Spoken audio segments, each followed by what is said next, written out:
सुप्रभात। तो मेरे प्यारे बच्चों, आज हम लोग रिमझिम से एक नया पाठ लेके आए हैं और आपको जाना होगा पेज नंबर 106 106। पाठ का नाम है हुदहुद। ये पाठ मैं आपको शुरू करूं इसके पहले आपको थोड़ा सा याद दिला दूं। पता है, हम सभी कभी न कभी गाँवों में, खेतों में, खलिहानों में अगर आप कभी ध्यान दिए हो तो पेड़ों पर एक विशेष प्रकार का पक्षी होता है जिसकी ना चोंच थोड़ी लंबी होती है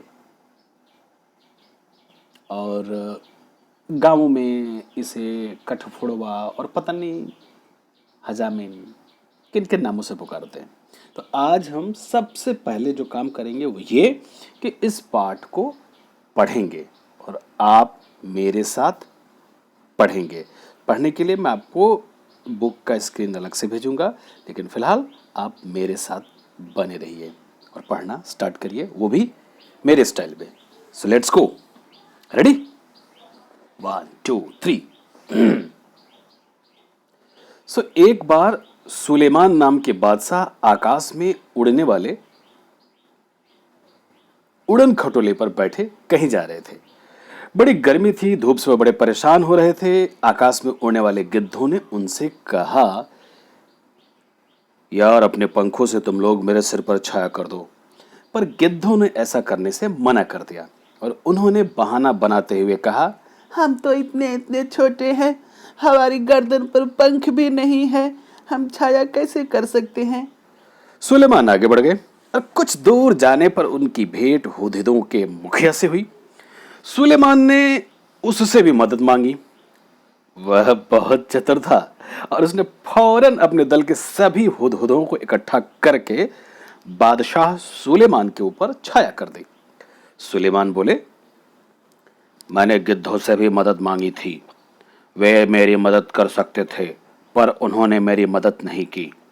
तुम गिद्धों से छोटे तो हो पर चतुर अधिक हो। तुम सबने मिलकर मेरी सहायता की है। मैं तुमसे बहुत प्रसन्न हूं और मैं तुम्हारी कोई इच्छा पूरी करूंगा। बताओ बताओ तुम्हारी क्या इच्छा है। मुखिया ने कहा, महाराज, मैं अपने सभी साथियों से सलाह करके उसके बाद अपनी इच्छा बताऊंगा। मुखिया ने साथियों से सलाह करने के बाद कहा, महाराज, यह वरदान दीजिए कि हमारे सिर पर आज से सोने की कलगी निकल आए। बादशाह हंसे और बोले, मुखिया, इसका फल क्या होगा यह तुमने सोच लिया है? मुखिया बोला, हाँ महाराज, मैंने खूब परामर्श करके यह वर मांगा है। सुलेमान ने प्रार्थना स्वीकार कर ली और सभी हुदहुदों के सिर पर सोने की कलगी निकल आई। लोगों ने सोने की कलगी को देखा तो वे हुदहुदों के पीछे पड़ गए और तीर से उन्हें मार मार के सोना इकट्ठा करने लगे और इस प्रकार हुदहुदों का वंश समाप्त होने पर आ गया। तब मुखिया घबराकर बादशाह सुलेमान के पास पहुंचा और बोला, इस सोने की कलगी के कारण तो हमारा वंश ही समाप्त हो जाएगा। सुलेमान ने कहा, मैंने तो शुरू में तुम्हें चेतावनी दी थी। खैर जाओ, आज से तुम्हारे सिर का ताज सोने का नहीं सुंदर परों का हुआ करेगा।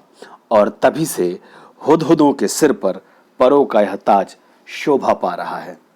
तो मेरे प्यारे बच्चों, आज के लिए आपके पास एक छोटा सा टास्क मेरी तरफ से कि आप कम से कम 2 मिनट का एक छोटा सा ऑडियो बनाइए और मुझ तक पहुंचाइए। Till then we will be back soon. जय श्री कृष्णा।